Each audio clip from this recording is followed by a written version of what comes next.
નમસ્કાર મિત્રો, આ છે વિન્ડોઝ 8 ઓપરેટિંગ સિસ્ટમ જે અલ્ટરની બાજુમાં આવેલી વિન્ડોઝ કી પ્રેસ કરવાથી આ રીતે દેખાશે અને તેમાં ફોલ્ડર બનાવવું પણ ખૂબ સહેલું છે. આ માટે તમારા ડેસ્કટોપ પર ક્લિક કરો. ડેસ્કટોપ ખુલી ગયું છે. હવે હું મારો ગૂગલ ક્રોમ ખોલીને એક પ્રશ્ન વાંચું છું. કમ્પ્યુટરના ડેસ્કટોપ પર આપના રજિસ્ટર નંબરનું ફોલ્ડર બનાવી તેની અંદર તમારા નામનું સબ ફોલ્ડર બનાવો. ફરી હું ગૂગલ ક્રોમની જે વિન્ડો છે એને નાની બનાવું છું જેથી કરીને મને પ્રેક્ટિકલમાં પછીથી અનુકૂળતા આવે. હવે રાઈટ ક્લિક કરો, ન્યૂ પર જઈ ફોલ્ડર પર ક્લિક કરો. ત્યાં તમારા શીટ નંબરનું ફોલ્ડર બનાવો, એનું નામ લખો. તેના પર ડબલ ક્લિક કરો. તેની અંદર તમારા નામનું ફોલ્ડર બનાવો. અહીં હું મારા નામનું બનાવું છું.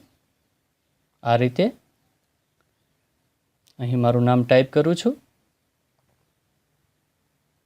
તો મિત્રો, આ રીતે ફોલ્ડરનું સબ ફોલ્ડર બનાવી શકાય છે.